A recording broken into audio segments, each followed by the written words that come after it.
नमस्कार, मी बोलते नंदिनी अंकोलेकर। मी आज तुम्हाला दाखवणार आहे खमंग कारवारी चकली। चला आता बघूया आपण त्याच्यासाठी काय काय साहित्य लागतं ते।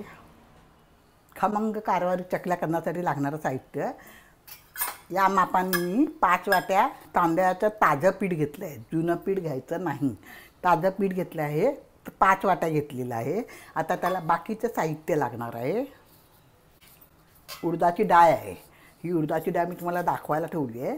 ही उडदाची डाळ नुसती कोरडी अर्धी वाटी आपण या मापाने अर्धी वाटी घेतली आहे आणि ती भाजून घ्यायची। तेल बिल काही टाकायचं नाही, ती भाजून घ्यायची। आणि जर आज करायचं असेल तर आदल्या दिवशी ती डाळ भाजून पाण्यात भिजत घालायची। आता ही बघा भाजलेली उडदाची डाळ आहे, ती पाण्यात भिजत घातलेली आहे मी कालच रात्री।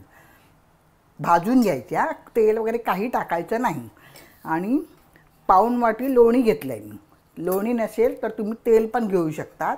आणि पाऊण वाटी डाळ्या घेतल्या आहे। त्या डाळ्या आता मला मिक्सरमधून बारीक करून त्या चाळून घ्यायच्या, म्हणजे त्याच्यातला जो काय राहिलेला थोडासा मोठा पोर्शन असेल तो अडकणार नाही चकलीमध्ये। तर ह्या डाळ्या मी पाऊण वाटी घेतल्या आहे। आपल्या आवडीनुसार आपण तिखट कमी जास्त करू शकतात। तर 2 टेबलस्पून मी लाल मिरचीची पावडर घेतली आहे। चवीनुसार मीठ घ्यायचं आणि तीळ घेतले आहेत 2 टेबलस्पून। मी ओवा घालत नाही चकलीमध्ये आणि हळदी घालत नाही। तर एवढ्याच कमी साहित्यामध्ये ही चकली आपण करायची आहे।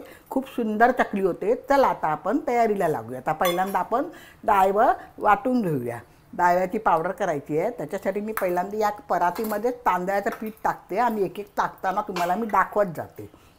डाळ्याचं पीठ काढून झालं मिक्सरमधून, मी ते चाळून घेतलेलं आहे।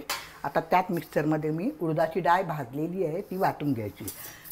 बारीक वाटायची चांगली, जास्ती पाणी नाही घालायचं। म्हणजे पाणी घातलं तरी हरकत नाही, कारण आपण तांदळाचं पीठ त्याच्याने भिजवणार आहे। तर पण खूप पातळ केली तर मिक्सरमध्ये ती फिरत नाही बरोबर, म्हणून मी म्हटलं पाणी जास्ती घालू नका। आपल्याला जसं रेग्युलर पाहिजे असतं तसं आपण डाळ बारीक वाटायची। उडदाची डाळ पण अशी मी बारीक वाटून घेतली आहे बघा, एकदम बारीक वाटून घेतलेली आहे। आता आपण एक एक सगळं मिक्स करत जायचं। तर पहिल्यांदा मी एका परातीमध्ये घेतलं आहे तांदळाचं पीठ घेते।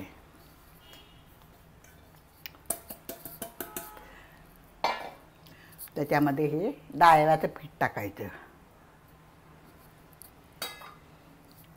तीळ टाकते, मिरचीची पावडर तुम्ही तुमच्या आवडीप्रमाणे कमी जास्ती करा। आणि चवीनुसार मीठ घ्यायचं। उडदाची डाळ टाकायची आता वाटलेली आपण।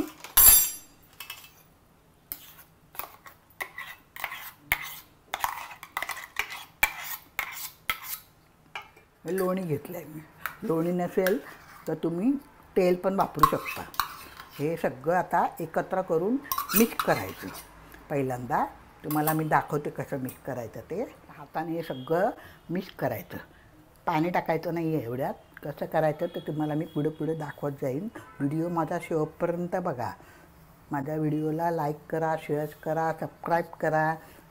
तुम्हाला माझ्या रेसिपी कशा वाटतात ते कॉमेंट बॉक्समध्ये कळवा। हे सगळं असं नीट मिक्स करायचं। डाळ्या, तिखट, तीळ, मीठ सगळं मिक्स करायचं। सगळीकडे सगळं व्यवस्थित मिक्स केलं आहे मी, बघा। आता थोडं थोडं पीठ आपण भिजवायचं। हे असं सगळं एका साईडला दाबून ठेवायचं आणि थोडं थोडं पीठ भिजवायचं। तर मी पीठ ना फूड प्रोसेसरमध्ये टाकते आणि भिजवते।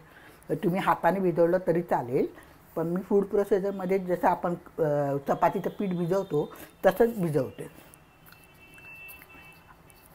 थंड पाण्याने, साधारणपणे रेग्युलर आपलं जे पाणी आहे त्या पाण्यानेच आपण ते पीठ भिजवायचं आणि चकल्या करायला घ्यायच्या। फूड प्रोसेसरचं माझं भांडं आहे, याच्यामध्ये मी पीठ टाकते। आपल्या भांड्यांची किती कॅपॅसिटी असेल त्याप्रमाणे पीठ टाका। जर नसेल फूड प्रोसेसर तर ॲज युजल आपण जर जसं पीठ मळतो हाताने तसंच मळा, पण मी फूड प्रोसेसरमध्ये टाकते। एका वेळेला एका साच्याचं एवढं माझा एक साचा होऊन जातो। आता पाणी टाकून मी भिजवून आणते आणि मग प्रोसेसरमध्ये पीठ मी मळून आणलं आहे। एकदम जास्त कडक नाही, जास्त मऊ नाही असं हे पीठ आहे। आता आपण सोऱ्याला मी तेल लावून घेतलेलं आहे। आता सोऱ्यामध्ये आपण टाकूया आणि चकल्या करायला घेऊया। एक गोळा सोऱ्यामध्ये टाकला आहे।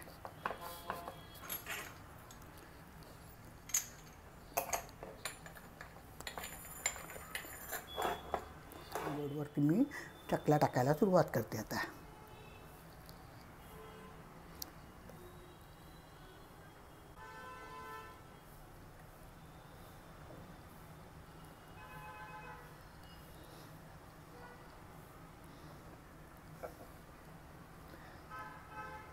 पहिला लॉट झाला ना आपला की आपण जराशी चव घेऊन बघायची, म्हणजे आपल्याला याच्यामध्ये तिखट मीठ वगैरे कमी जास्ती करता येतं.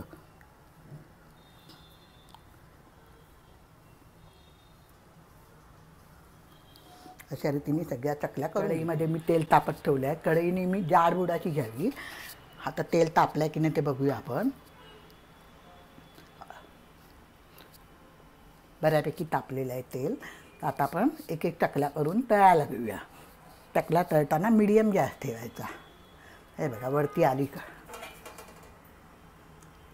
आणि एकदम मोठा गॅस ठेवला तर चकल्या आतून कच्च्या राहतील आणि नंतर मऊ पडतील. चकल्या आता मी अशा छोटा एक धार आहे माझ्याकडे, हे आहे सराटा आहे, त्याच्याने मी टाकते म्हणजे काटे मोडत नाहीत.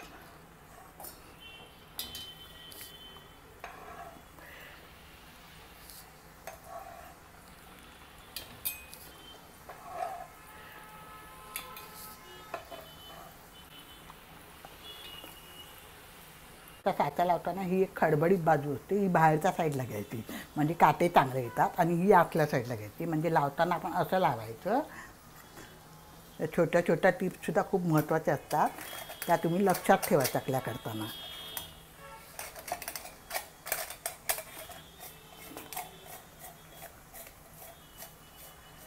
हे बघा ही खडखडी बाजू बाहेर आली आहे, बुडबुडे यायचे बंद झाले आहेत. हाताला आपल्याला कळतं की चकली पण चांगली कडक कुरकुरीत झालेली आहे. फक्त ह्याला जरा मिरचीची पावडर कमी वाटते आहे मला, म्हणून मी परत पिठामध्ये थोडी मिरचीची पावडर टाकणार आहे. ते पण तुम्हाला मी दाखवते.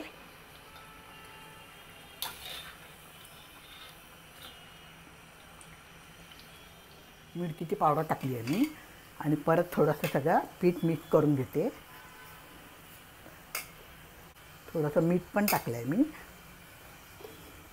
मला मीठ जरा कमी लागलं म्हणून मी मीठ पण टाकलं आहे.